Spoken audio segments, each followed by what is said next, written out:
Eh bien, bonjour à tous et bienvenue à ce nouveau rendez-vous de la presse avec le groupe Le Monde. Nous sommes heureux d'accueillir aujourd'hui Maxime Vaudano. Merci d'avoir accepté notre invitation. Pour vous présenter brièvement, vous avez été formé à l'ESJ Lille. Vous avez cofondé en 2012 le site de fact-checking Lui Président pour suivre la réalisation des promesses de campagne de François Hollande, dont vous avez tiré un livre. Vous avez également coécrit Dr Tipeee et Mr Tafta. Vous êtes journaliste au Monde depuis 2013 et notamment à la rubrique Les Décodeurs depuis sa naissance en 2014.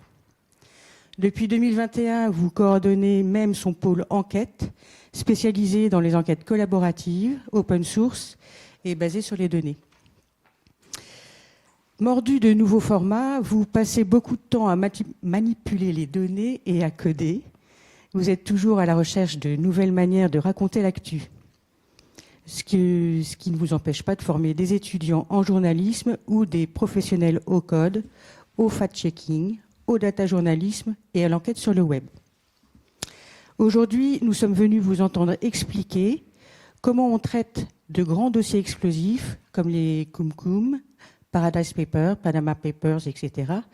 Car il faut le souligner, Le Monde est l'un des rares quotidiens à permettre d'effectuer des enquêtes longues à ses journalistes. Vous faites d'ailleurs partie des 600 journalistes à avoir épluché pendant des mois des documents sur les questions d'évasion fiscale, de criminalité financière, sur les accords de libre-échange, les affaires politico-financières, la probité des élus, les cabinets de conseil ou encore l'Europe. Merci de nous éclairer sur votre façon de faire. Je vous laisse la parole. C'est à vous. Merci à vous. Est-ce que vous m'entendez bien ? Oui ? Merci pour votre accueil et pour votre présence ce matin. Je vais un petit peu esquisser des grandes lignes de la façon dont fonctionne le monde en général et en particulier tout ce qui concerne l'investigation et l'enquête. Et après, je prendrai avec plaisir vos questions pour échanger. Donc, n'hésitez pas à engranger un petit peu des questions pour qu'on puisse échanger ensuite par la suite. Donc, effectivement, comme vous l'avez dit, moi, j'ai commencé il y a 10 ans tout pile au Monde, plutôt sur la partie décryptage. Donc, les décodeurs, à la base, c'était une équipe qui s'est créée au sein du Monde pour sous une forme un petit peu de laboratoire pour essayer d'expérimenter des nouvelles façons de traiter l'actualité.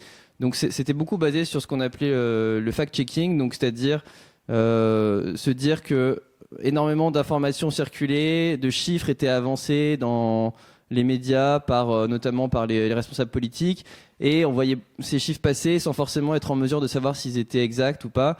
Donc à la base, les décodeurs s'est créé comme une petite équipe qui essayer d'apporter un peu de données factuelles au débat politique.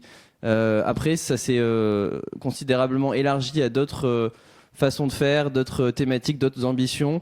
On a grossi en termes de capacité. Au début, c'était une équipe de 6 personnes. Maintenant, on est une vingtaine de personnes au décodeur. Et on traite des sujets très larges et on a élargi un petit peu la palette de nos approches. Donc on était beaucoup sur le côté vérification d'informations. Après il y a eu toute la prolifération des fausses informations sur Internet qui a grossi au fil des années 2010. Donc ça a été aussi un champ important sur lequel on s'est investi, de se dire qu'on va plus seulement vérifier la parole d'un ministre qui passe à la radio le matin, mais également des rumeurs qui circulent sur les réseaux sociaux. Donc ça a été une grosse activité aussi pour les décodeurs au cours des dernières années. Il y a eu aussi toute une ambition d'essayer d'avoir un peu une vision pédagogique de l'actualité, de se dire que aucun sujet n'est trop compliqué pour être expliqué. Donc c'est une bonne partie des articles des décodeurs, c'est d'essayer d'expliquer les choses de façon la plus claire possible en utilisant différents formats. Donc on utilise beaucoup d'infographies, de formats visuels pour trouver la meilleure façon de décrypter l'actualité et d'expliquer les choses. En se disant que le lecteur qui arrive sur un article n'est pas censé tout connaître du sujet en amont, comme ça peut être le cas sur des articles du journal papier du Monde. On repart souvent à zéro en reposant les bases pour rendre l'information la plus accessible possible. Donc ça, c'est un petit peu dans les philosophies de ce qu'on fait au Décodeur depuis une dizaine d'années. Et puis, ce qui nous amène à notre sujet du jour, petit à petit, nous avons été amenés à participer à des projets qui relevaient plus du côté investigation. Donc initialement, on était plus sur l'idée de rendre accessibles des informations qui étaient déjà connues, accessibles, simplement de faire un petit peu cette passerelle, cette médiation pour rendre ces informations accessibles.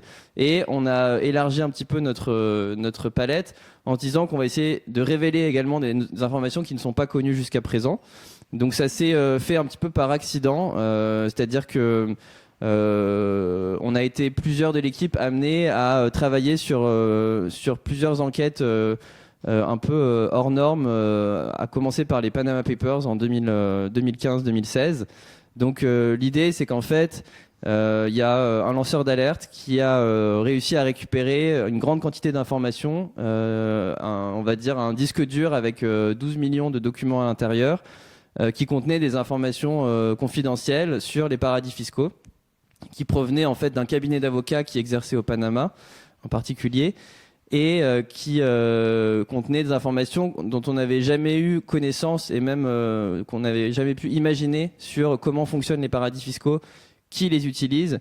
Et on a découvert qu'à l'intérieur, il y avait des chefs d'État en exercice du monde entier, qui avaient de nombreux responsables politiques, des grandes fortunes du monde entier. Et donc, en fait, il y avait un enjeu pour traiter ces documents, de réfléchir autrement que peuvent le faire les enquêteurs traditionnels. Puisque traditionnellement, l'enquête journalistique, elle repose plutôt sur un lien de confiance entre, je caricature un petit peu, mais entre un journaliste d'un côté et une source de l'autre, qui vont se voir dans un café discret, et la source va cibler, donner un certain nombre d'informations assez limitées.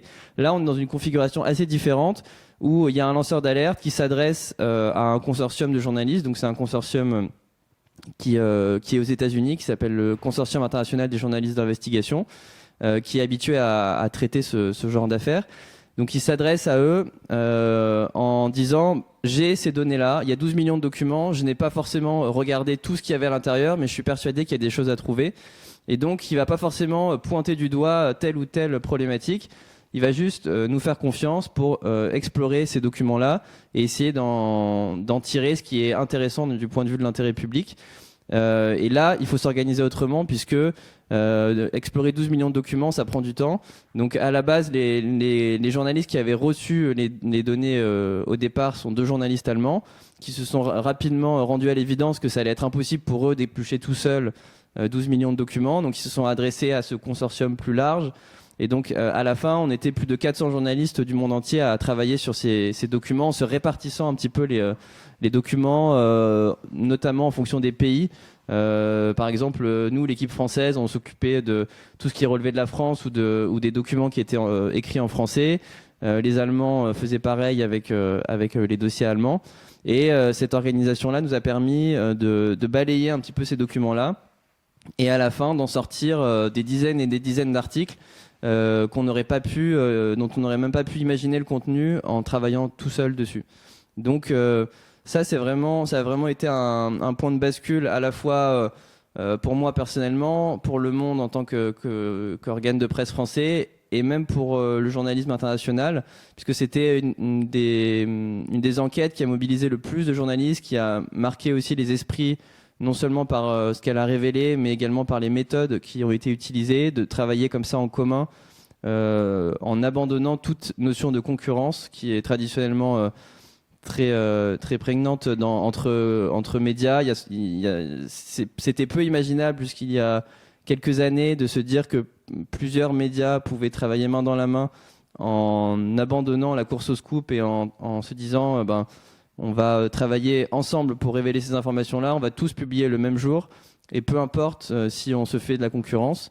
Donc ça, c'est rendu d'autant plus facile qu'on travaille avec des médias de pays différents. Donc on se sent moins en concurrence forcément avec un journal allemand, un journal australien. Mais malgré tout, on est allé jusqu'à travailler avec des médias français également, puisque Le Monde travaille avec Radio France et avec France 2 sur ce genre d'opération. C'est quelque chose qui aurait été difficilement concevable il y a quelques années, mais on est rentré un peu dans cette nouvelle phase, un peu plus collaborative, un peu moins égoïste. Et donc de plus en plus d'enquêtes se font comme ça, dans une logique de collaboration, d'être dans un côté collectif, et moins sortir un petit peu du cliché des enquêteurs qui sont des loups solitaires, qui travaillent seuls, qui sont dans la course au scoop et qui veulent absolument pas que leurs collègues leur piquent le scoop. Donc il y a eu un petit peu cette bascule en 2015-2016 en travaillant sur les Panama Papers, où plusieurs personnes des décodeurs, dont moi, ont eu la chance de participer à cette enquête. Ça a installé vraiment un nouveau standard en termes de façon de travailler. Et petit à petit, on a multiplié ce genre de projet d'enquête collaborative. Ce consortium américain, qui s'appelle donc le Consortium international des journalistes d'investigation, a continué à proposer des projets. Donc il y a eu plusieurs projets par la suite. Il y a eu les Paradise Papers, les Pandora Papers. Donc ça, c'était toujours des projets qui étaient sur l'évasion fiscale, les scandales financiers. Ils ont aussi fait des projets sur des thématiques différentes. Il y a eu les Implant Files il y a quelques années, donc ils se sont intéressés au business des implants médicaux, avec des dérives qu'on pouvait constater dans les pratiques des fabricants de ces implants médicaux, et de la régulation par les autorités, avec le risque qu'il pouvait y avoir pour les patients en fin de course. Il y a eu récemment, il y a quelques mois, un projet sur la déforestation. Donc, vous voyez que cette méthode-là, en fait, qui a été vraiment pas initiée, mais en tout cas qui a connu vraiment sa naissance avec les Panama Papers, elle a été répliquée sur tout un ensemble d'autres projets. Et donc aujourd'hui, il y a 1 ou 2 grands projets internationaux par an qui sont menés par ce consortium et qui permettent de fonctionner avec le même esprit collaboratif pour s'attaquer à différents sujets qui n'ont plus forcément à voir avec les scandales financiers. Et donc ça a changé pas mal de choses au monde, puisque ça structure davantage notre politique d'enquête. C'est-à-dire qu'on a ces collaborations régulièrement. Il y a d'autres consortiums qui se sont créés. Donc chaque année, Le Monde va mener peut-être une dizaine de projets collaboratifs comme ça, avec des médias à l'étranger, sur tout un ensemble de sujets. Donc au-delà de ce que j'ai déjà cité, on travaille beaucoup sur toutes les questions de surveillance des télécommunications. Donc par exemple, l'année dernière, on avait fait tout un projet qui s'appelait Pegasus sur un logiciel de surveillance des téléphones portables qui est utilisé par des États pour surveiller des journalistes, des militants, des opposants politiques parfois. Donc il y a eu beaucoup de révélations l'année dernière, et donc on a par exemple appris que, y compris le portable d'Emmanuel Macron était infecté par ce logiciel espion qui était probablement installé à la demande du Maroc. Donc voilà, vous voyez que ces nouvelles données, à savoir qu'il y a des lanceurs d'alerte, il y a des fuites d'informations qui sont plus faciles, parce qu'aujourd'hui tout est informatisé, donc c'est beaucoup plus facile pour un lanceur d'alerte de récupérer un grand nombre de données et de les faire fuiter à des journalistes. Et cet état d'esprit un peu plus collaboratif fait qu'il y a de plus en plus de projets comme ça qui sont menés. Donc pour Le Monde, c'est important d'investir là-dessus. Je ne sais pas si vous l'avez constaté, mais il y a eu un petit peu, pendant les années 2000, début des années 2010, une uniformisation de la presse quand vous la lisiez sur Internet, où en fait il y avait un peu une course. Tous les médias voulaient absolument être le plus possible dans l'actu chaude. Donc vous voyez un petit peu les mêmes titres sur tous les sites de presse, parce que tout le monde essayait de suivre l'actualité au maximum, en n'étant pas très différencié, en reprenant plutôt les informations qui circulaient dans les agences de presse, etc. Et là, depuis 5-6 ans, beaucoup de médias ont fait le choix de se recentrer un peu sur leur cœur de métier, de se différencier, enfin de proposer des contenus un peu différenciants pour tout simplement pour inciter les gens à lire leur journal plutôt que celui d'à côté. Et on va pas se cacher, dans une logique aussi commerciale, pour inciter les gens à s'abonner et se dire pourquoi on convaincrait les gens de s'abonner au Monde si jamais ils peuvent trouver exactement la même chose sur le site à côté. Donc nous, c'est aussi, comme beaucoup de médias dans cette logique-là, on assume le fait de mettre pas mal de moyens sur des contenus, des efforts qui nous permettent de faire des articles qui sont très différenciants et que vous ne trouverez pas chez les concurrents. Donc on a beaucoup investi notamment sur ces questions d'enquête. Et aujourd'hui, il y a, c'est difficile à estimer exactement, mais il y a plusieurs dizaines de journalistes qui travaillent sur l'investigation, ce qui n'est pas le cas partout dans la presse. C'est vraiment un luxe qu'on a, parce que c'est un travail qui consomme, comme vous l'imaginez, beaucoup de temps, qui est assez incertain, parce que des fois on fait des enquêtes, on travaille pendant plusieurs semaines ou plusieurs mois et ça n'aboutit à rien, parce qu'on n'arrive pas à aller au bout de l'histoire. Donc c'est un risque aussi, mais on a la chance de pouvoir se le permettre et à la fin d'avoir autant de gens qui travaillent sur ces questions-là. Donc aujourd'hui, il n'y a pas un grand pôle, un grand service qui fait de l'enquête au Monde. Il y en a plusieurs. Donc moi, je m'occupe de celui des décodeurs, où on est 7 personnes, où on travaille plutôt sur ces projets collaboratifs, sur les questions de données ouvertes, dont je vais reparler après. Après, il y a le service qui traditionnellement fait de l'enquête au Monde, c'est le service société, donc avec les gens qui traitent toutes les affaires politico-judiciaires. Où il y a une dizaine de personnes également. On a un service qui s'est créé d'enquête spécifique en vidéo. Je ne sais pas si vous avez déjà vu passer, mais c'est un service qui essaie d'enquêter seulement basé sur des indices visuels. Donc ils ont beaucoup travaillé, par exemple, récemment sur les violences policières, par exemple, sur Sainte-Soline, avec les affrontements qu'il y a eu récemment.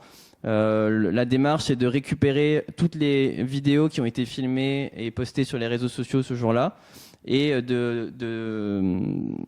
d'être vigilant, d'aller remarquer les détails qui permettent d'identifier à quel moment telle grenade a été lancée, de savoir d'où elle vient, de regarder grâce à des images satellites que ça vient forcément de tel endroit et qu'à tel endroit il y avait telle brigade de gendarmerie, et donc ça permet de retracer un petit peu de proche en proche la chronologie d'un événement qui est complexe. Et donc ça, c'est tout un savoir-faire qui a été développé par notre équipe vidéo et qu'ils appliquent sur d'autres thématiques également.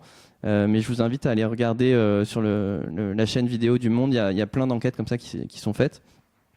Donc l'idée, c'est vraiment de développer des savoir-faire différents et de trouver le bon débouché. Donc c'est-à-dire que pour des enquêtes comme ça qui sont très visuelles, le meilleur débouché, c'est de faire une vidéo.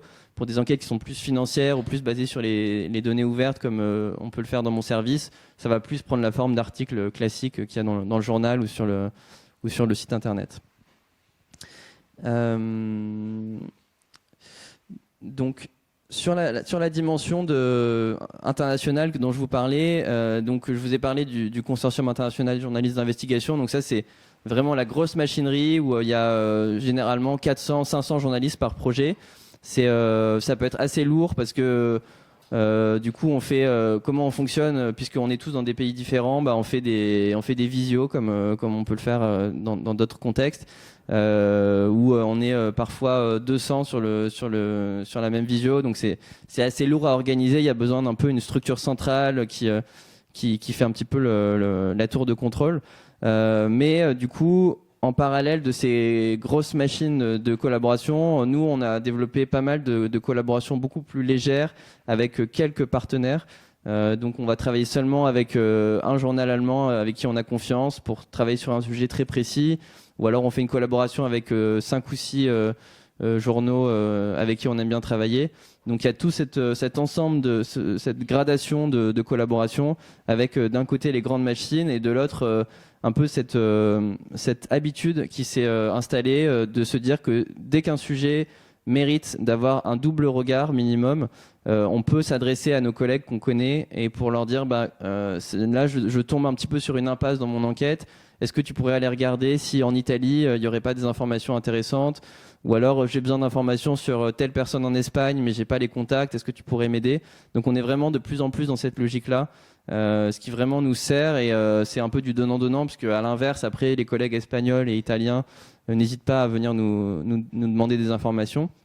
Donc ça, c'est vraiment quelque chose une tendance très positive, je trouve, d'avoir créé un peu cet écosystème de gens qui font de l'investigation, qui se retrouvent. Chaque année, il y a une conférence qui a lieu en Belgique où on se retrouve tous et où on noue des liens qui permettent ensuite s'appuyer les uns sur les autres pendant le reste de l'année et nous permettent de faire des enquêtes qu'on n'aurait pas pu faire sans avoir cette approche collaborative.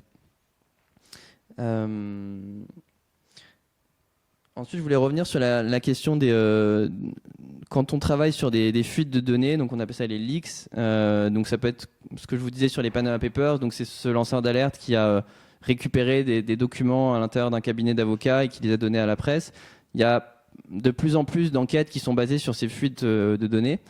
Et c'est important de se poser des questions sur la nature de ces fuites de données. Et quelle est l'intention des gens qui nous envoient ces informations-là. C'est pas forcément la chose la plus importante pour nous, mais c'est quelque chose qu'on doit toujours avoir en tête. C'est-à-dire que les gens qui nous envoient des informations peuvent être, dans le meilleur des cas, très bien intentionnés. C'est des lanceurs d'alerte qui veulent dénoncer quelque chose en particulier. Et dans certains cas, peuvent vouloir nous manipuler également. Nous... La principale préoccupation qu'on a, c'est de s'assurer que ce qui nous est fourni est authentique. Parce qu'on n'est pas à l'abri que quelqu'un nous donne des documents qui sont falsifiés. Le pire scénario, c'est qu'on nous donne une énorme quantité de documents, par exemple 12 millions de documents, et qu'à l'intérieur, il y ait 5 documents qui sont falsifiés. Et là, c'est le plus dur parce que on ne peut pas vérifier les documents un par un en amont des enquêtes. Et donc, on a toujours ça en tête, que c'est possible qu'on soit manipulé. Après, il y a la question de quelle est l'intention de la source qui nous donne les données. Donc, comme je vous disais, dans le meilleur des cas, il y a un lanceur d'alerte qui a vraiment toute une construction intellectuelle qui veut mettre sur la place publique des informations parce qu'il juge que il y a des choses qui sont scandaleuses et qu'il faut les mettre aux yeux du public. Et il y a d'autres gens qui sont dans des démarches plus contestables, ou en tout cas plus dans la zone grise, qui peuvent vouloir nuire à des concurrents, qui peuvent vouloir se venger de leur ancien employeur, etc. Ça, pour nous, c'est pas un critère pour exclure et pour dire circuler, il n'y a rien à voir. C'est pas parce que l'intention de la personne est mauvaise à la base que les informations qu'il donne sont fausses. Donc pour nous, on le garde en tête parce qu'on sait que ça peut être un élément de manipulation. Mais ça ne veut pas dire que l'information n'est pas d'intérêt public. Et on l'a vu pas mal ces derniers temps. Il y a de plus en plus de fuites d'informations qui proviennent de groupes criminels. Donc je ne sais pas si vous avez entendu parler, il y a de plus en plus d'entreprises, d'organisations, même d'hôpitaux qui sont victimes de piratage, où tous leurs systèmes informatiques sont bloqués, c'est-à-dire qu'ils arrivent le matin et sur leur ordinateur, c'est plus possible d'allumer l'ordinateur et il y a un message qui s'affiche, il faut payer une rançon de 2 millions d'euros si vous voulez récupérer vos données. Donc c'est vraiment un fléau pour toutes ces organisations et en particulier quand ça touche des services publics. Et du coup, les groupes criminels qui sont derrière, donc les pirates, quand ils ne reçoivent pas de rançon, mettent en ligne les documents qu'ils ont récupérés sur des sites. Donc pour nous, c'est un énorme cas de conscience puisque les documents qu'il y a à l'intérieur sont parfois intéressants quand ils proviennent d'organisations qui commettent des malversations, etc. Mais ils proviennent d'un crime, c'est-à-dire d'une intrusion, d'un piratage et avec un objectif crapuleux puisque l'objectif initial des pirates, c'était pas d'être des lanceurs d'alerte ou de révéler des informations pour le grand public. C'était de récupérer de l'argent grâce à la rançon. Donc nous, on a eu beaucoup de discussions ces derniers temps sur est-ce qu'il faut utiliser ou pas ces documents. On a une ligne très conservatrice d'utiliser au minimum ce genre de documents parce que en l'utilisant d'une certaine façon, on encourage un petit peu ce business du rançongiciel. Mais on a fait quelques exceptions quand les informations sont vraiment d'intérêt public supérieur, on s'est autorisé à l'utiliser. On a fait un article il y a quelques mois sur des manœuvres de fraude fiscale de Patrick Drahi, le propriétaire de SFR, de BFM TV, etc. Parce qu'on considérait que les informations à l'intérieur étaient suffisamment importantes et qu'il était question de potentiellement de dizaines de millions d'euros d'impôts éludés. Donc on s'est dit que entre les deux. D'un côté, on ne veut pas encourager ce business, et de l'autre, il y a des informations d'intérêt public. On a tranché en faveur de publier. Mais c'est vraiment assez rare, mais c'est une question qui nous agite pas mal et qui va être amenée à prendre beaucoup plus de place, puisqu'il y a de plus en plus de fuites qui sont issues de ces canaux-là. Et il va falloir que nous, on trouve aussi des façons de gérer ça. Donc voilà, et dans certains cas, il y a certaines fuites d'informations, certains leaks qui sont en fait liés à des campagnes de manipulation. Ça peut être un État qui essaie de manipuler des journalistes pour nuire aux intérêts d'un autre. On a vu certaines fuites, par exemple, qui avaient été en fait, c'était des piratages qui étaient issus, par exemple, des Émirats Arabes Unis sur des documents du Qatar parce que c'est leur ennemi et que du coup ils voulaient nuire aux intérêts du Qatar et ils rendent public des documents. Et dans ces cas-là, les journalistes, on est un petit peu complices sans le savoir de lutte d'influence entre différents États. Donc ça, c'est tout un écosystème derrière des fuites d'informations qui sont pas toujours issues de l'image d'Épinal, d'un lanceur d'alerte chevalier blanc qui veut faire apparaître des informations d'intérêt public. Donc nous, c'est quelque chose qu'on doit quand même beaucoup avoir en tête au moment de traiter ces informations-là. Un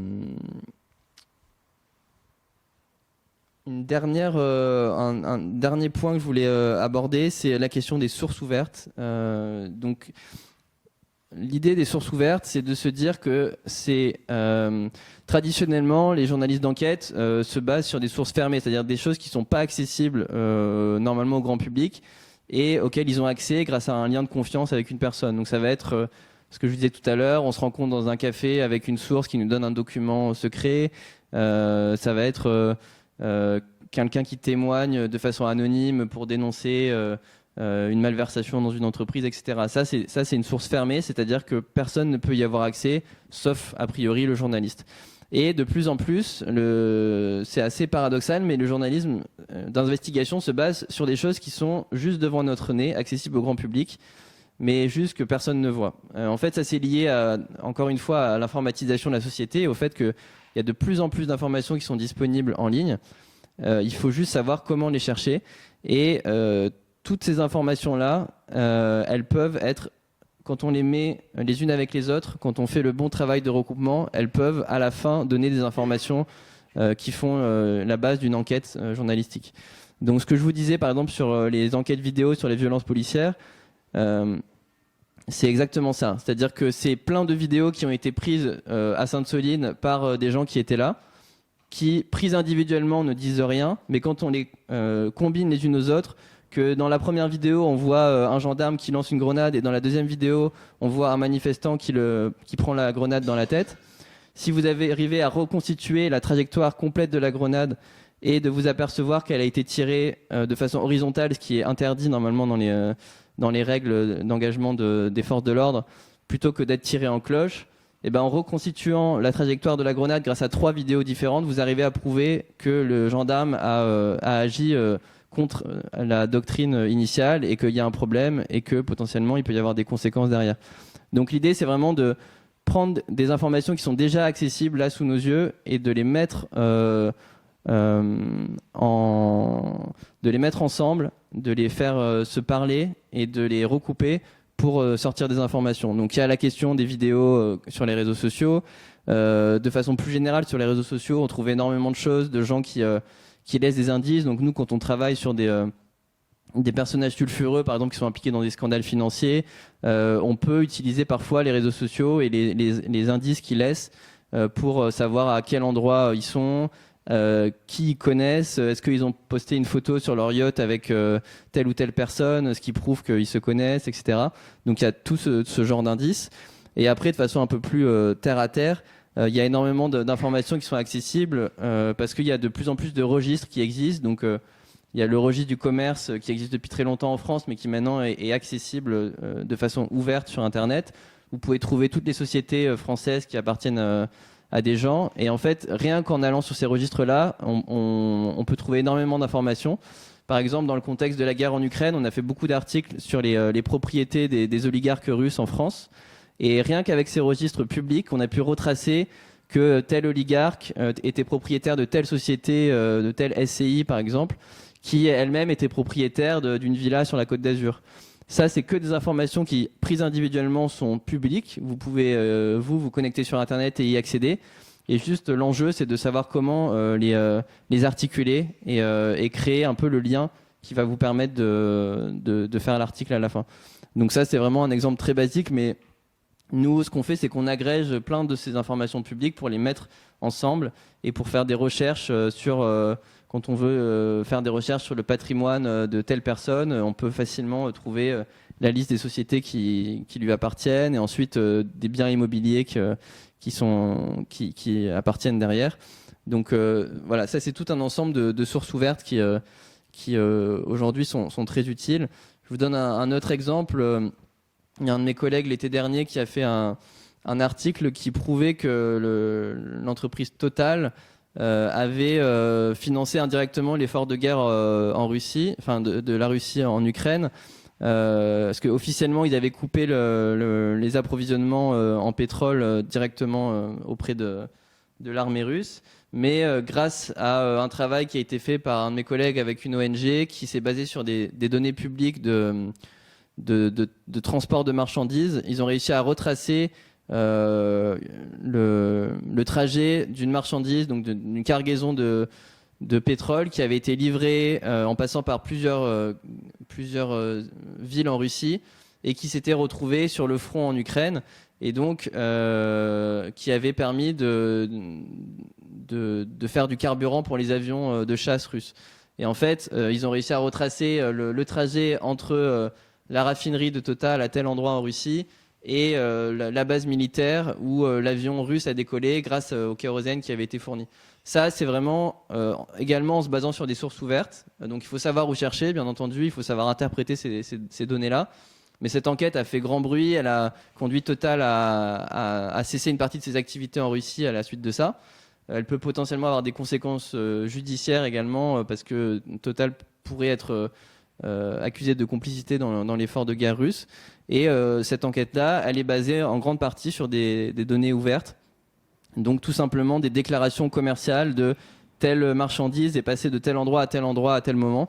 Et ça, c'est des documents qui sont récupérables, publics. Et donc il faut juste savoir où chercher et comment l'interpréter. Mais de plus en plus, on voit des enquêtes comme ça qui sont plus basées sur un document donné dans un café, mais simplement sur comment on réussit à trouver sur Internet des informations qui sont déjà sous nos yeux. Il y a pas mal d'enquêtes aussi qui sont faites sur la base des sites qui permettent de suivre la position en temps réel des avions. Je ne sais pas si vous avez déjà vu, il y a des sites où on voit un peu des cartes du monde, où on voit la position de tous les avions du monde en temps réel. Et dans certains cas, on peut suivre la trajectoire si on s'intéresse à une personne en particulier, qu'on sait que il a tel jet privé, on peut aller voir si le jet privé est allé à tel endroit à tel moment. De la même façon, on peut suivre les bateaux, notamment les cargos qui font du transport de marchandises. Et il y a pas mal d'enquêtes qui portent sur le trafic d'armes, par exemple, ou sur le trafic de drogue, qui se sont basées sur ces informations-là auxquelles on peut accéder pour retracer le trajet d'une marchandise. Par exemple, il y a la presse américaine qui a fait une fois une enquête qui a permis de montrer qu'il y avait des armes qui étaient livrées en Corée du Nord malgré les sanctions internationales, en passant par la Chine. Et donc, ils ont combiné ces informations-là sur le trajet des bateaux avec des photos satellites qu'ils avaient pu récupérer. Donc, vous voyez qu'en combinant plein de choses qui sont individuellement accessibles au grand public, on peut vraiment faire des révélations avec un potentiel important.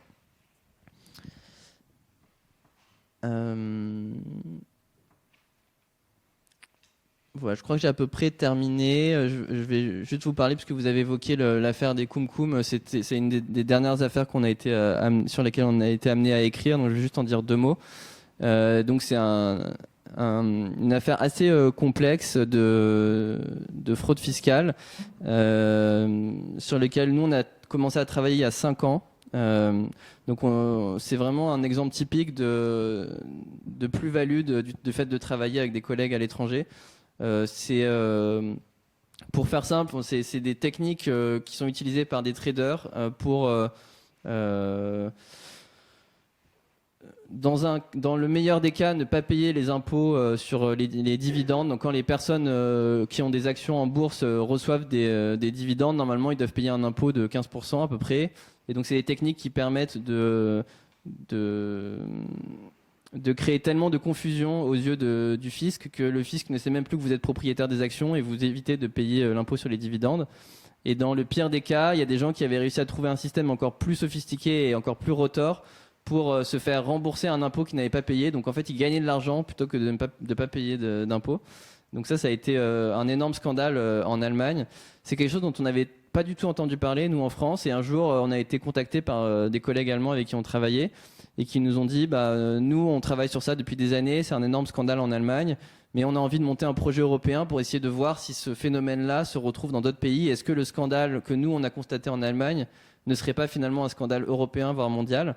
Et donc on a commencé à travailler avec eux, ils nous ont expliqué un peu les bases de cette entourloupe. Et nous, ça a été vraiment le point de départ de notre enquête. Et ensuite, nous, on s'est mis à la recherche de gens qui, en France, auraient eu connaissance de ce système-là. Et petit à petit, on a réussi à mettre au jour le fait que ce système-là existait en grande partie également en France.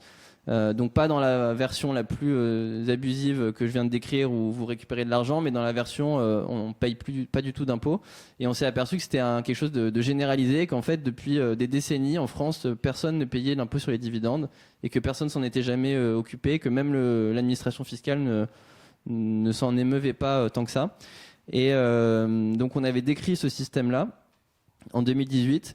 Et pour vous dire aussi que parfois il faut s'armer de patience, il s'était pas passé grand chose à l'époque, c'est-à-dire qu'il y avait eu un petit peu d'agitation politique, des gens qui avaient dit que c'était pas normal, il y avait eu une sorte de tentative de réforme qui avait été passée au Parlement mais qui a servi à pas grand chose, puisqu'elle avait été vidée de sa substance par le lobby bancaire. Et puis plus de nouvelles depuis 5 ans. Et là, en fait, on vient d'apprendre il y a quelques semaines que en fait une enquête judiciaire avait été ouverte et il y a des perquisitions massives qui ont eu lieu dans les 4 principales banques françaises, donc la Société Générale, BNP, Natixis et je sais plus laquelle est la dernière. Donc qui risquent vraiment des amendes très très lourdes qui se comptent en centaines de millions d'euros. Donc là, en fait, il y a eu un temps assez long pour que l'administration se mette en mouvement et tienne compte des révélations. Mais comme je vous dis, il faut s'armer de patience puisque ça n'a visiblement pas servi à rien puisque voilà, maintenant l'enquête est lancée, ça va peut-être prendre encore quelques années pour que ça aboutisse, mais c'est quelque chose qui va avoir potentiellement de l'impact et on voit déjà que donc il pourrait y avoir des conséquences pour ceux qui l'ont pratiqué. Et puis, ce qui est plutôt notre objectif quand on révèle ce genre de choses, c'est que on change la loi pour éviter que ça soit possible à l'avenir. Et donc, il y a des discussions aussi en ce moment pour essayer de voir comment on pourrait changer la loi et comment on pourrait pallier à ce problème-là. Parce que voilà, notre but, c'est pas d'être, on n'a pas le même but que la police ou la justice, de faire condamner des gens, etc. C'est pas vraiment notre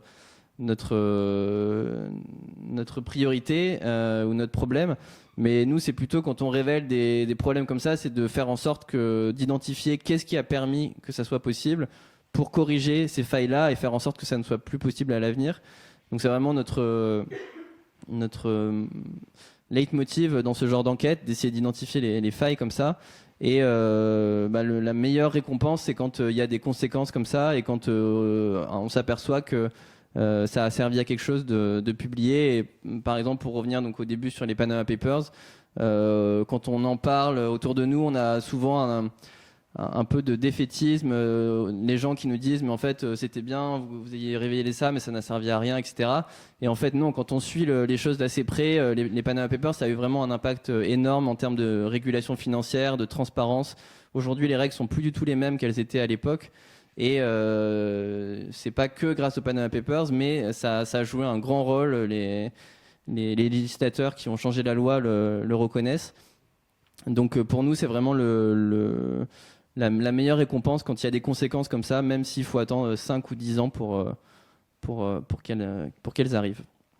Donc voilà, j'en ai fini avec mon monologue. Je vous donne la parole et avec plaisir.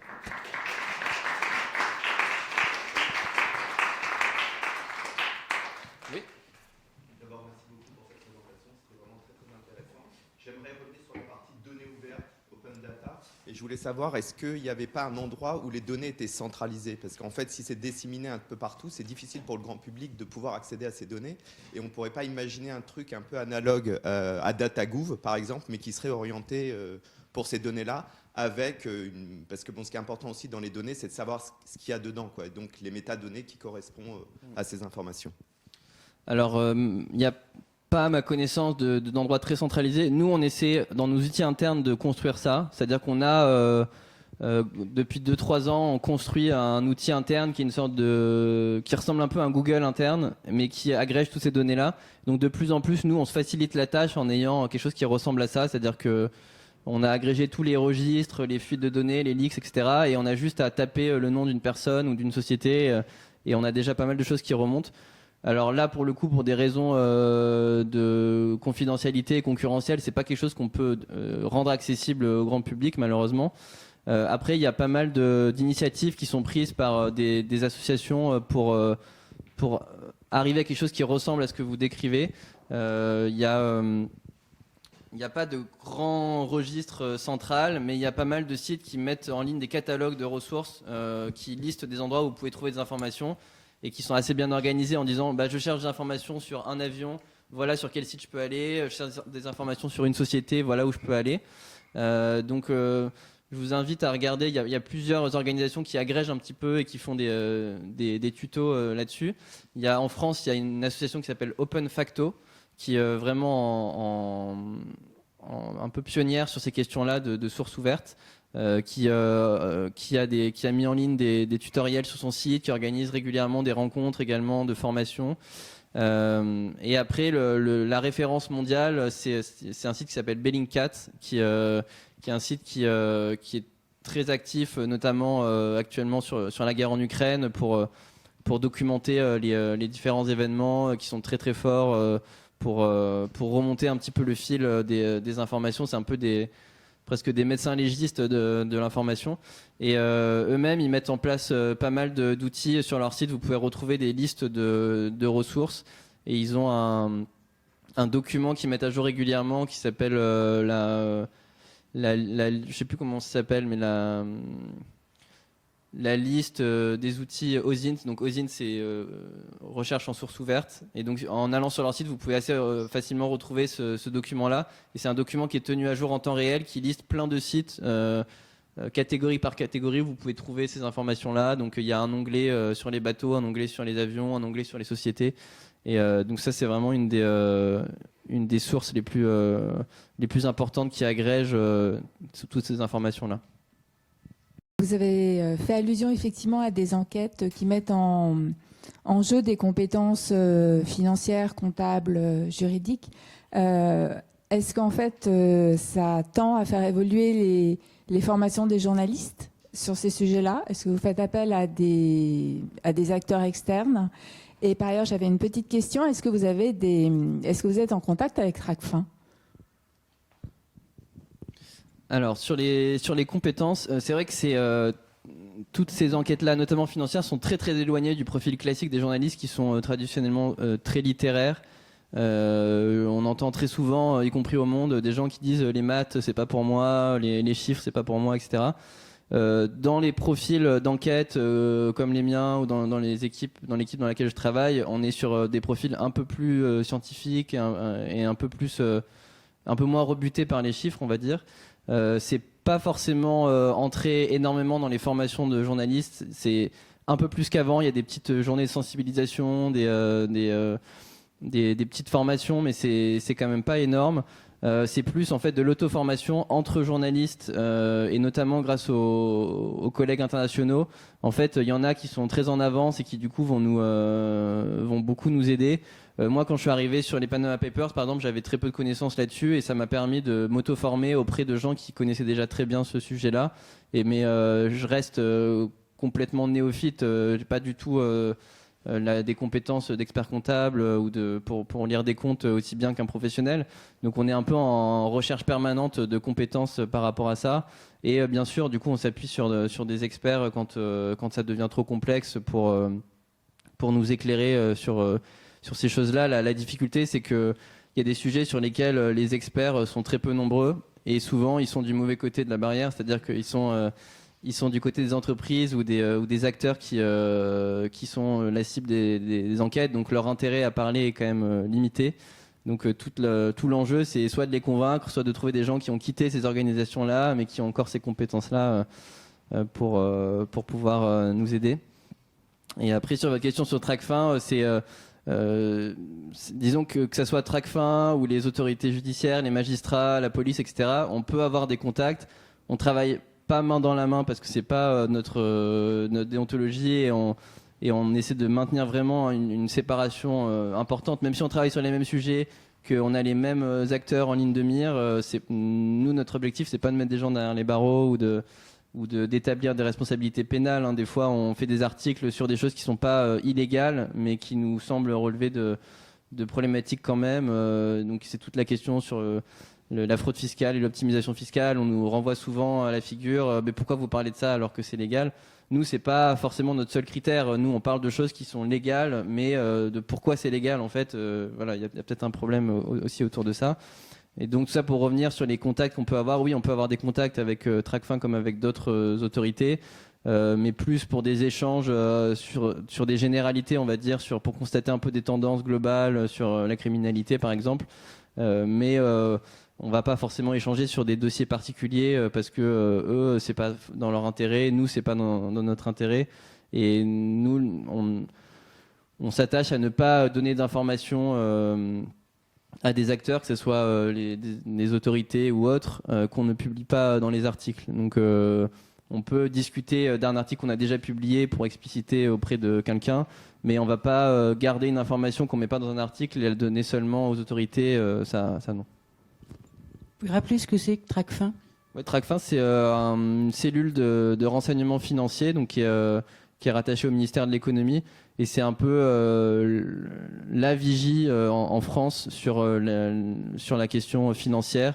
Donc c'est eux qui vont recevoir tous les signalements des banques quand il y a une transaction suspecte. Ils vont recevoir ça.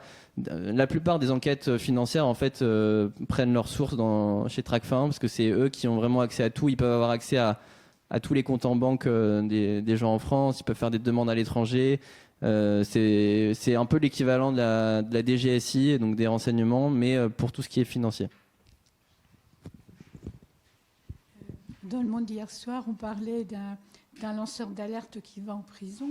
Et je demandais, vous, quel était le danger de votre métier, quelles sont les pressions que vous subissez et quelles sont les protections dont vous bénéficiez?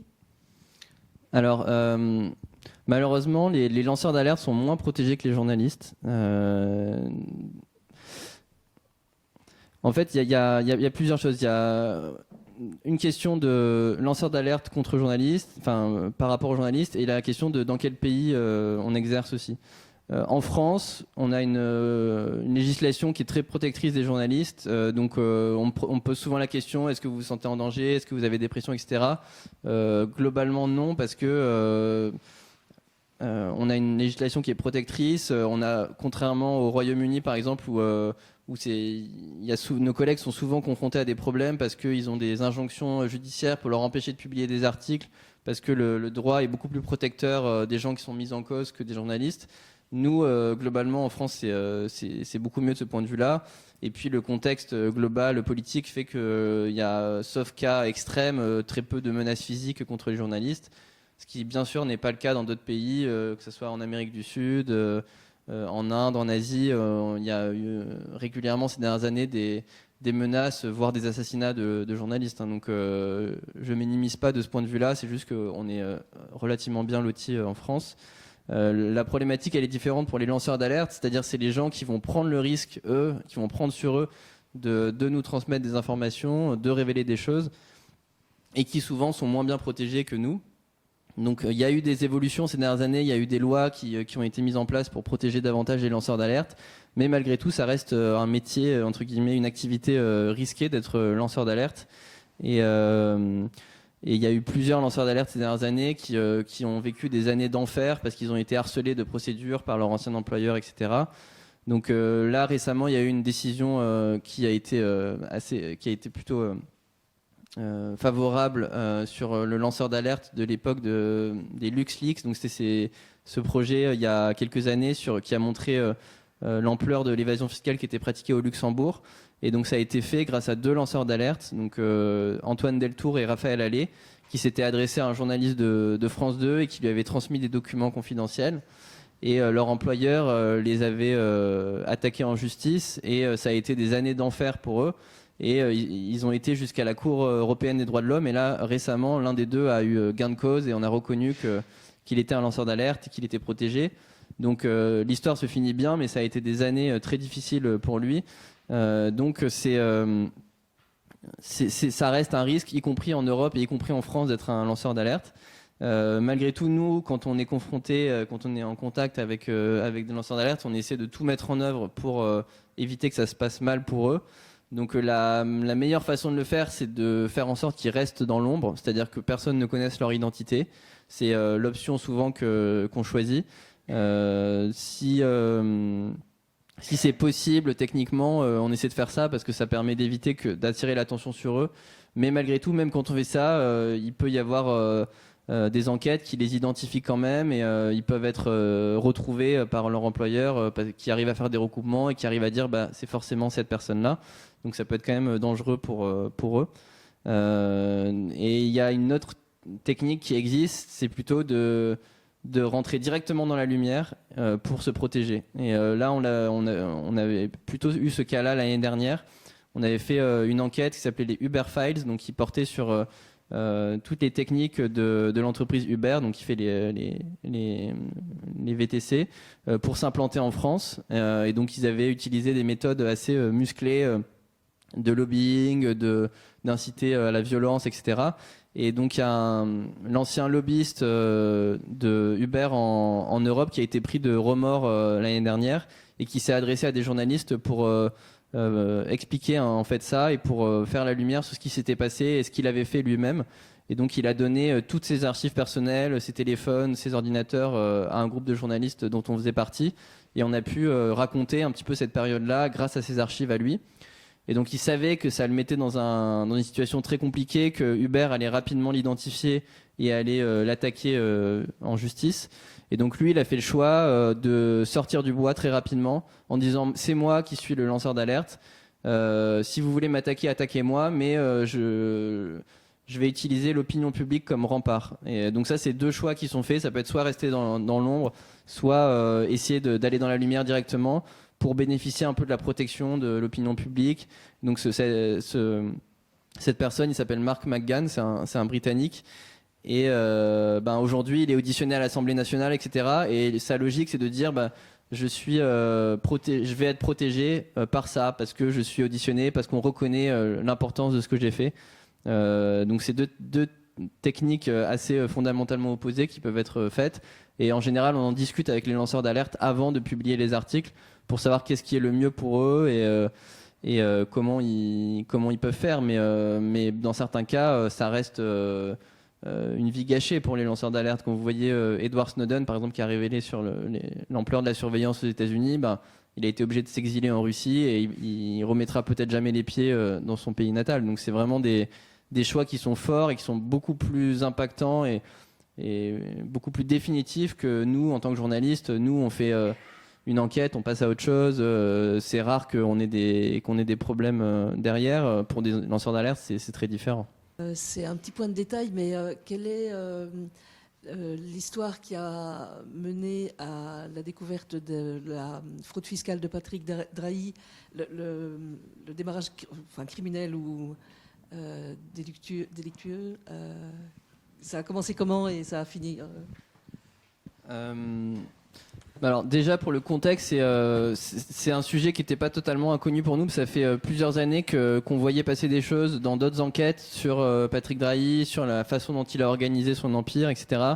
On savait qu'il utilisait beaucoup de sociétés dans les paradis fiscaux, donc il y avait quand même un contexte derrière. On n'est pas tombé de notre chaise en apprenant ça. Mais on n'avait jamais énormément écrit dessus parce qu'on n'avait pas trouvé de trucs vraiment probants ou qui méritaient vraiment un article. Et en fait, ce qui s'est passé, donc l'origine de la fuite, c'est que il y a un groupe criminel donc, qui fait ces fameux logiciels de rançongiciel, de piratage, que nous on connaît pas, hein, qui s'est attaqué à lui. Donc souvent, il faut savoir que c'est pas forcément des attaques qui sont ciblées. Ils n'ont pas forcément voulu cibler Patrick Drahi. C'est des logiciels qui vont un petit peu au hasard sur Internet et qui piratent les gens au hasard. Et il se trouve que dans certains cas, ça tombe sur des sociétés qui sont un peu plus sensibles que les autres.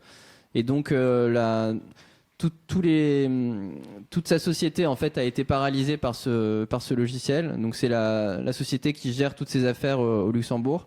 Et visiblement, ils ont réclamé une rançon qu'il n'a pas payé, au moins dans un premier temps. Et du coup, ces documents sont apparus sur le site de ce groupe criminel. Donc c'est un groupe qui s'appelle Hive, je crois. Et en fait, ils ont leur propre site, comme n'importe qui, où ils listent tous les documents des entreprises qu'ils ont piratées, qui n'ont pas payé de rançon.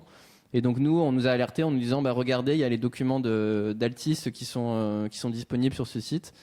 Dans ces cas-là, avant même de réfléchir, est-ce qu'on pourra l'utiliser, est-ce que, d'avoir tout le débat que je détaillais tout à l'heure, de toute façon, on regarde ce qu'il y a à l'intérieur avant de se faire une idée. Des fois, on peut regarder, passer du temps à explorer les documents, et puis finalement, on n'en fera rien, on n'écrira pas d'article, mais il faut quand même nous qu'on se fasse une idée pour en avoir le cœur net.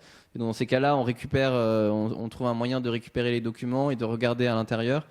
Et là, c'est un petit peu la chasse aux œufs de Pâques, parce qu'il y a des millions de documents aussi, et donc c'est un peu le hasard. On a des méthodes qui permettent de structurer un peu nos recherches, mais on tombe un peu par hasard sur des choses qui nous semblent intéressantes. Et là, en l'occurrence, le point sur lequel on a écrit, c'était comment il gérait ses œuvres d'art, parce qu'il a une énorme collection d'œuvres d'art à plus d'1 milliard d'euros. Sur lesquels normalement il doit payer des impôts, et donc on a rapidement vu qu'il avait mis en place des montages financiers assez complexes pour échapper aux impôts. Et donc les documents, comme c'est des documents internes, ils étaient très précis. En fait, il y a les explications de ses avocats, etc. C'est des documents qui sont rares en fait. Souvent on voit les choses un peu de l'extérieur, on voit des montages, mais on peut pas forcément les interpréter. Quand vous avez une fuite de l'intérieur comme ça, avec les gens qui sont précisément chargés de mettre en place les montages fiscaux, c'est du pain béni pour nous, parce que en fait, on comprend quelle est la logique derrière, et c'est très rare. Et donc, grâce à ce point de vue intérieur, en fait, on a compris plein de choses qu'on avait détectées de l'extérieur dans les années précédentes sur la façon dont les sociétés de Patrick Drahi étaient structuré, mais qu'on n'arrivait pas à mettre du sens dessus, ou en tout cas on pouvait pas dire avec certitude que c'était dans un but d'évasion fiscale. Et là, de l'intérieur, ça se voyait très clairement, parce qu'il y avait des mails des avocats qui explicitaient un peu le truc. Et donc on a reconstitué un peu cette histoire, et là on s'est posé la question, et là c'est des discussions qui ont lieu carrément avec la direction du journal et tout, parce que c'est important de prendre une position pour savoir est-ce que oui ou non on publie, eu égard à la nature des documents. Et là on a tranché en faveur du fait de publier ça. Il y a d'autres journaux qui ont utilisé ces mêmes documents de façon beaucoup plus extensive. Là, y compris ces jours-ci, il y a eu une série d'articles sur Patrick Drahi issus de ces documents-là, qui portent plutôt sur sa vie privée, etc. Nous, on a fait le choix de pas aller sur ce terrain-là, mais voilà, chacun a un peu un seuil différent pour dire est-ce que oui ou non on publie du fait de ces problèmes-là, quoi. Oui, je me posais la question, comment vous faites la part des choses justement pour protéger la vie privée, tout ce qui est présomption d'innocence. Bon, parce que là, vous me parlez de comptes de société, donc là, on voit à peu près comment la ligne de partage peut se faire, mais bon, sur des informations plus personnelles, ou touchant aux mœurs, jusqu'où vous pouvez aller, parce que j'ai le vague souvenir qu'il y a eu comme ça des fuites, et il y avait quand même des noms de représentants de l'État, de diplomates qui risquaient d'être dont la vie ou la sécurité risquait d'être mise en danger. Donc j'imagine que ça vous faites extrêmement attention, mais du coup, comment vous gérez c'est quoi ces lignes rouges ? Alors en fait, c'est une question qui est posée par l'existence de ces fuites en général. Et peut-être pour répondre, il faut revenir un petit peu en arrière, parce que finalement, la première grosse fuite qui a eu et qui a vraiment marqué les esprits, c'était Wikileaks en 2010. Où, donc Wikileaks, c'était ce site créé par Julian Assange, donc un militant de la transparence qui en fait a publié de façon extensive des documents,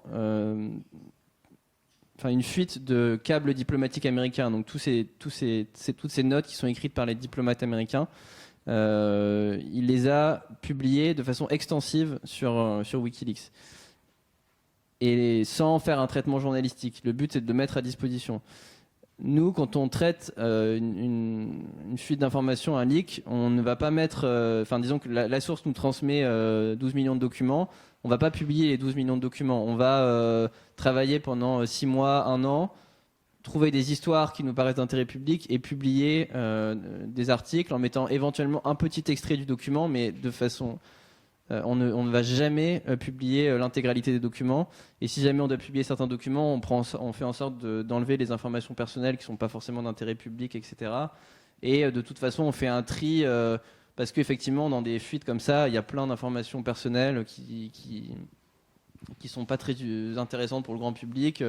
Des fois, même dans des fuites sur l'évasion fiscale, au milieu des Panama Papers, on apprend que tel milliardaire est atteint d'une maladie incurable, etc. C'est pas intéressant pour le public de le savoir, donc on va pas forcément en rendre compte dans les articles. Donc nous, on fait vraiment un énorme filtre là-dessus.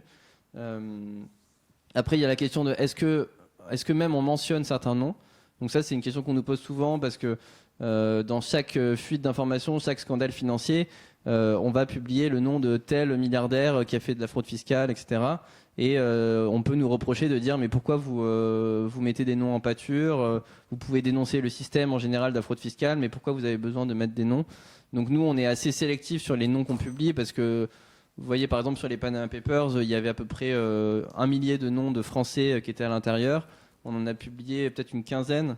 Donc en se limitant à soit des responsables politiques, soit des grands patrons vraiment qui ont une fortune et une influence qui a un impact réel sur l'économie française. Donc on est sur une logique de seulement les gens qui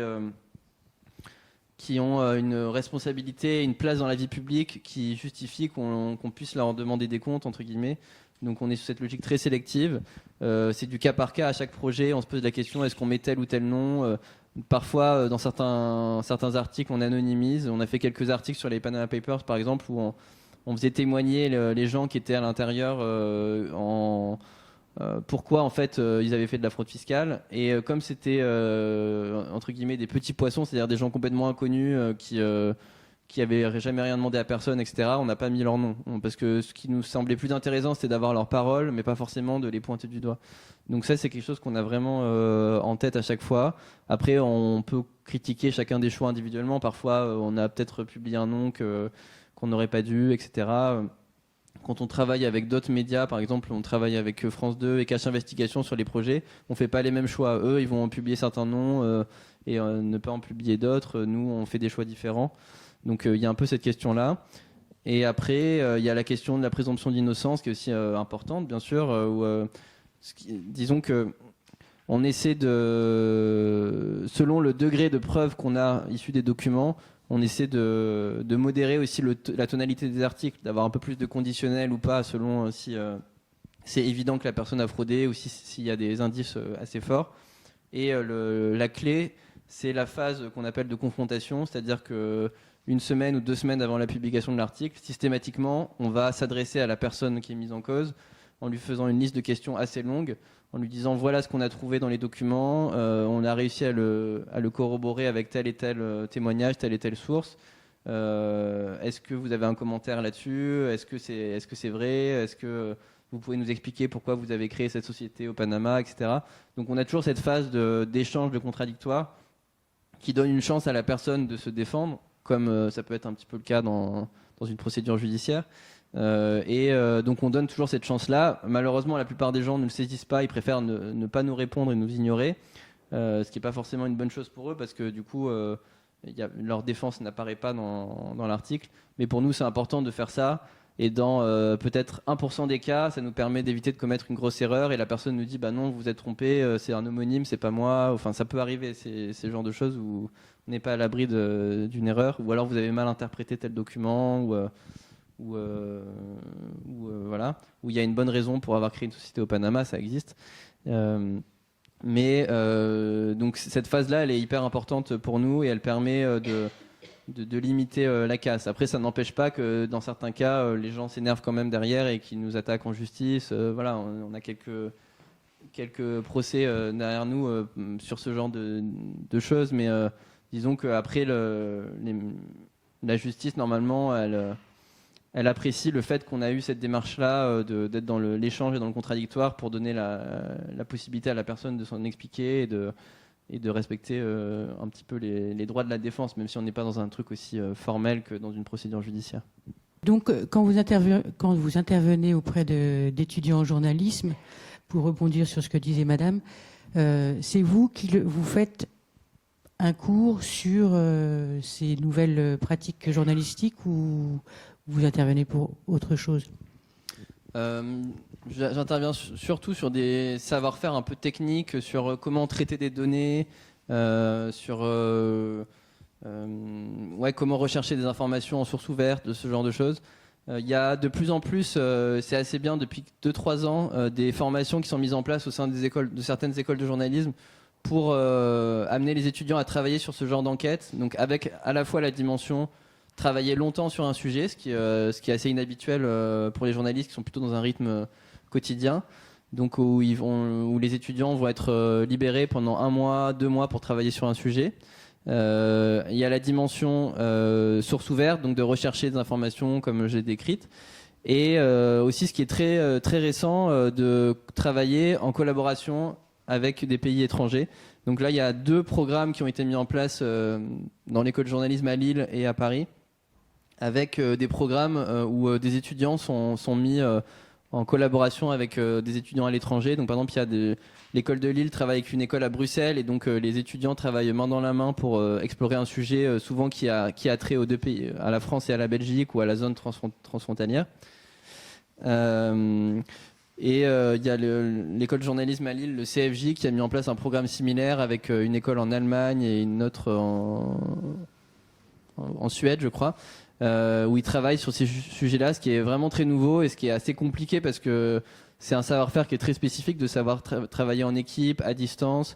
Du coup, il faut trouver une langue commune. En général, ils parlent en anglais, mais voilà, c'est tout un ensemble de difficultés supplémentaires.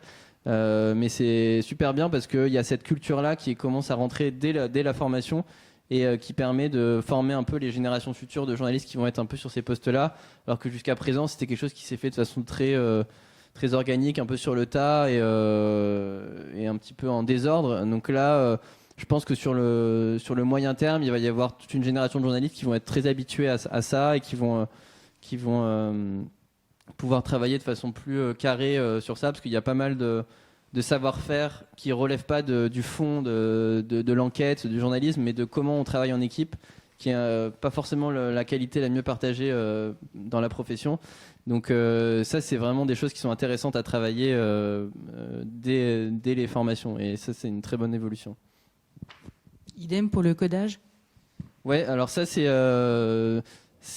un peu un serpent de mer, parce que c'est un savoir-faire qui est très technique de coder. Il y a pas mal de gens qui n'aiment pas ça du tout, qui n'ont pas du tout cette appétence-là, mais ça peut être très utile à la fois dans l'enquête ou alors dans le rendu des articles à la fin. Quand vous voyez sur les sites internet, dans les articles, il y a des choses interactives, des formats visuels qui arrivent et tout, ça c'est grâce au code informatique. Donc c'est super quand les journalistes ont au moins une connaissance, même superficielle, de comment ça marche, pour pouvoir travailler avec des développeurs informatiques pour faire ça. Donc moi, il m'est arrivé de donner des cours de code dans des écoles de journalisme, mais c'est avec un succès mitigé. Il y a quelques étudiants que ça intéresse, d'autres pour qui c'est un peu du chinois, donc c'est un peu compliqué. Les écoles font un peu des allers-retours. Il y en a certains qui ont arrêté de donner des cours de code, d'autres qui font plutôt des partenariats. Par exemple, il y a l'école de journalisme de Sciences Po à Paris qui fait un partenariat avec une école d'informatique où les étudiants vont passer 1 an dans l'école d'informatique et reviennent. Donc c'est des profils ensuite qui sont vraiment polyvalents. Nous, on en a recruté plusieurs comme ça. Donc ça, c'est vraiment...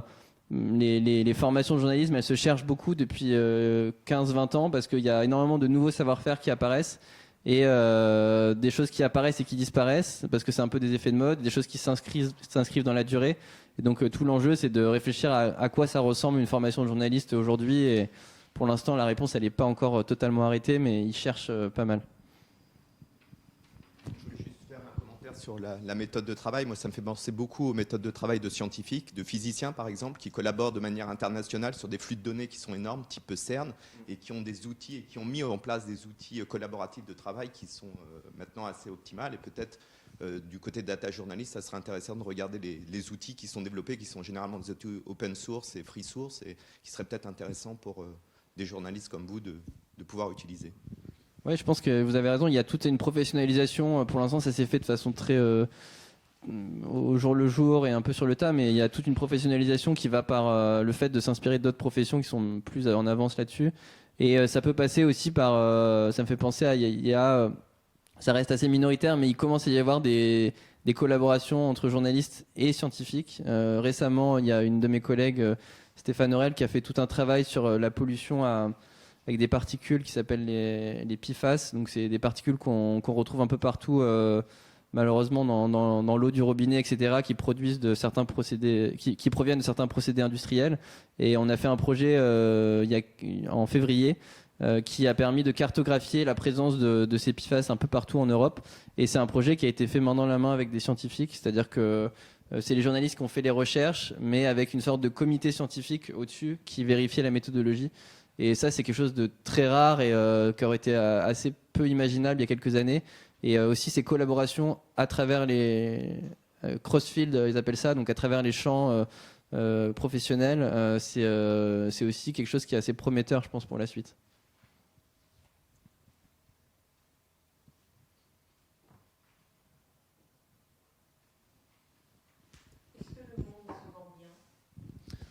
J'ai pas des chiffres très très précis, mais globalement les tendances sont plutôt bonnes. C'est-à-dire que il y a eu un moment très difficile. Enfin, globalement pour l'ensemble des journaux, l'arrivée d'Internet a été un moment assez difficile à négocier.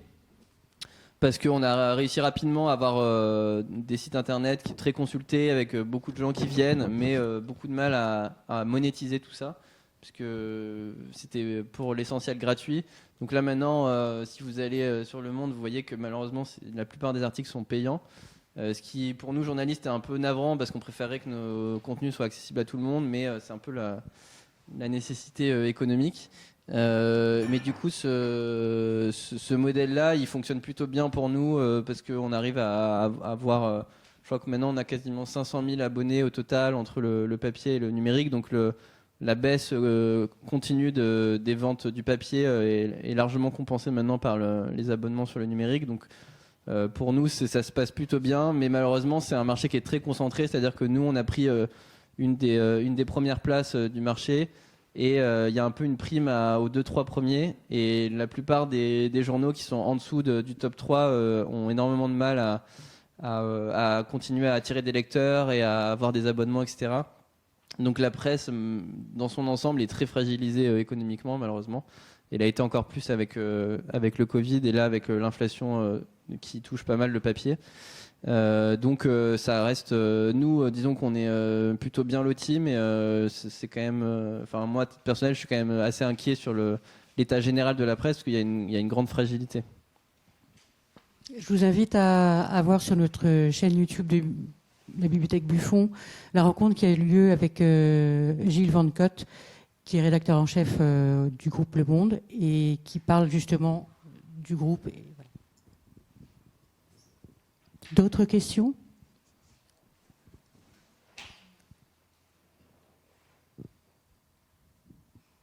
Eh bien, merci beaucoup de votre intervention et de votre éclairage.